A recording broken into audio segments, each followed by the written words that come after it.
Hello and welcome back to my channel, Teresa's Crafty Cabana. I had this stencil that I had done some alcohol ink with, and I had all this alcohol ink left on my stencil that I thought maybe I could re-wet it with some 91% alcohol spray just in my mini mister and apply it to my gel plate to see if I can get any of that alcohol to transfer onto the plate.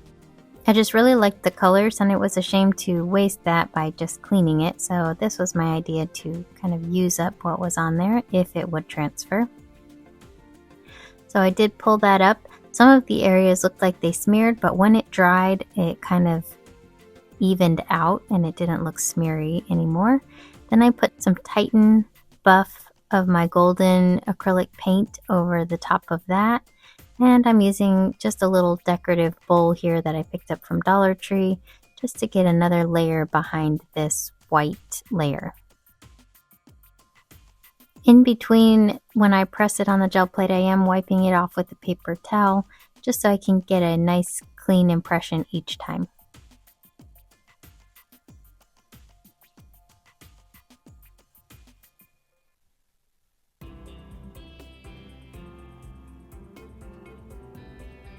Then I came in and used some little areas around the bowl just to get a little bit of a different design here and there.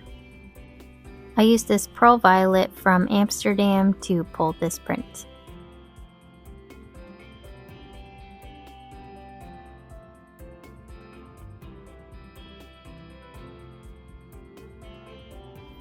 This paper is the 32-pound Hammer Mill copy paper.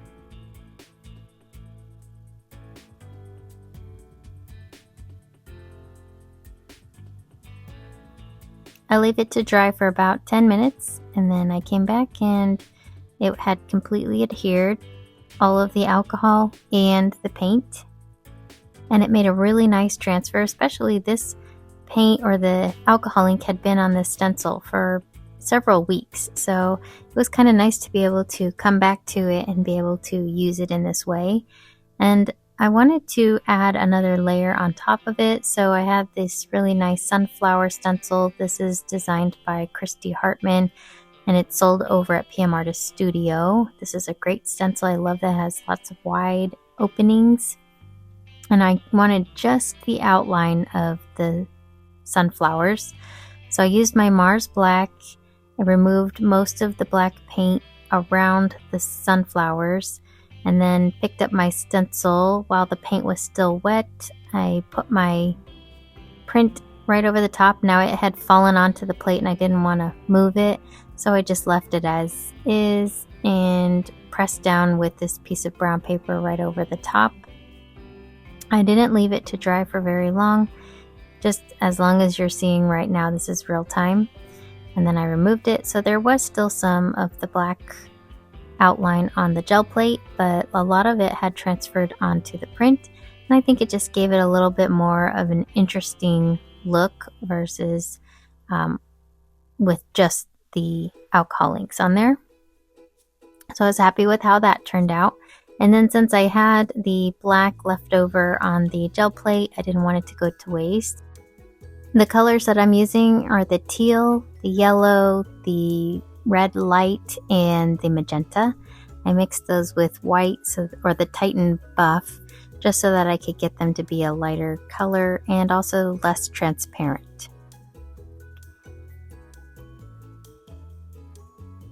I wanted a little bit of texture in the background of this print, so I just have this little piece that I had made.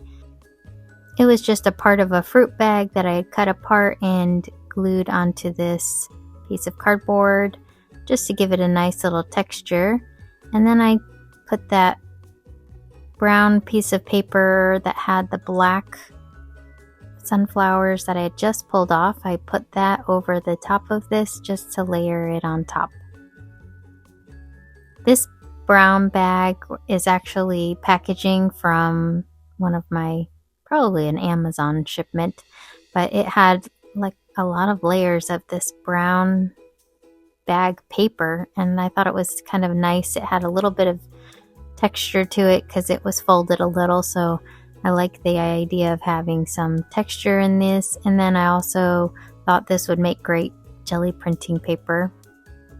So this is just the golden fluids and then the Mars black in the background, and you can see some of that Mars black showing through. Then I have this stencil that I added to my gel plate, and I thought maybe I can get another round of some of this alcohol ink transferred onto my gel plate, but I wanted to use a stencil so that it was kind of already stenciled in versus stenciling on top of it. So it was a little tricky to get it to transfer in this way because it was hard to press down. So I have the brown bag that I'm using to press it down on. And then it dries very quickly, so I have to go back in with my spray. So I'm just picking kind of like one area at a time, pressing it down, and then spraying another area, pressing it down, and just kind of doing that until I feel like I've filled the background, although it's kind of hard to see, so I can't really tell if it's filled or not. But I did let that dry, and then I used some of my titanium white from the Golden Flute acrylics and just put that over the entire stencil. And then I used some bubble wrap, also from some packaging. I just removed the stencil and let that layer dry. And I wanted to use these Enchanted Deco art paints. These are just an iridescent top coat paint. And I have a purple, a blue, a green or a turquoise, and then a gold. And I'm going to make this into an ombre just using my 6-inch sprayer.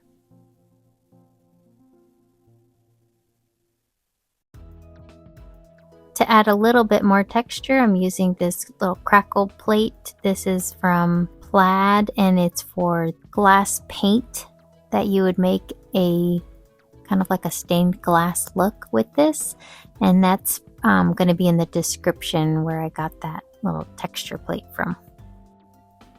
I wanted those paints to really pop, so I used black as my last layer to pull up my print. Those iridescent paints show up a lot better on a black background than they do on a white background. On a white background, they're just, to me, they're hard to see. And here is the really pretty colorful background. I got some of the alcohol ink to transfer in that white area, then the bubble wrap, and then if I tilt it in the light, you can see the iridescent colors and a little bit of that texture that was from the stained glass look or the crackle look. So you can kind of see all of the layers coming through on this, and I think it looks beautiful and it's nice and shiny. I wanted to use those paints again, the iridescent ones, so I'm using another stencil. This time I'm using Cacti. This is designed by Christy Hartman as well, and this is sold at PM Artist Studio. And I only wanted the outline of this iridescent paint, so I used my brown paper again just to remove what was inside of the stencil area, and I got most of it to remove. After that layer was dry, I used my 2-inch sprayer and my black Mars paint just to get another layer on top of those iridescent paints so that again they'll shine through. And at the top area where there was a nice opening, I used this little doily that I had picked up on my trip recently and that brown paper again just to remove the paint from inside of those holes and to give it a little bit of a texture.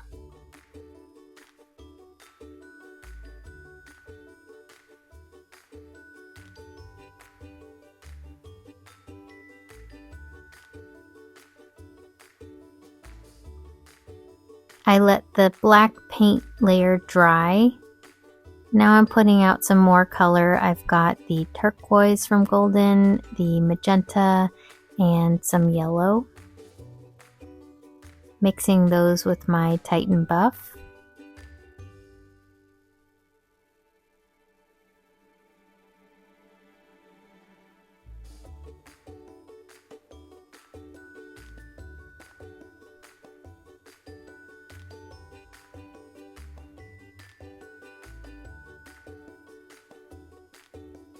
And with this texture here, this is a stick that I had picked up also from my recent trip, and I brought this one home with me.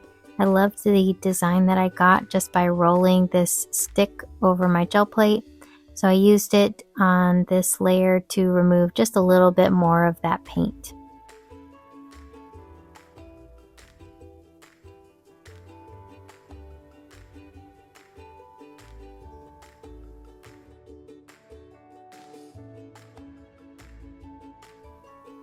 I wanted to add my contrasting colors over the top for this print, the part where I'm going to pull. So I used green, yellow, orange, and the light red color. Again, made it into an ombre, mixed them with Titan Buff. And I wanted the orange part to go over the blue area, and then the green part kind of went over where the yellow area was supposed to be. I really like how vibrant these colors are. And once I let that dry, I was able to pull that print up, and I got this really bright colored contrasting reds and oranges at the top, and then I've got the greens and the kind of purpley color and the yellow at the bottom, and I think it just turned out so pretty. So here are the prints that I made today, and they don't all go together exactly, but I really was having fun just kind of playing around with my gel plate, pulling out supplies, getting back into, being back home and jelly printing with all of my supplies at my disposal. So yeah, these were the ones that I just reached for. I love those iridescent paints. I liked that I could reuse the alcohol that was left over on a stencil. And of course, I love my contrasting bright colors and the stencils, bringing my stencils back into my jelly prints. So I hope you enjoyed watching, and let me know in the comments which one did you like. I think that my favorite was actually the one with the contrasting colors that had the orange and the blue. Although I really did love how I could transfer and kind of recreate a couple of renditions of this alcohol over the jelly plate. So I thought that was really neat, and I might use that in on purpose in the future. So just some things that I learn as I'm jelly printing that I always think I want to try that again on purpose. So yeah, hope you enjoyed watching, and thanks for following along, and I will see you in the next video. Happy crafting, y'all!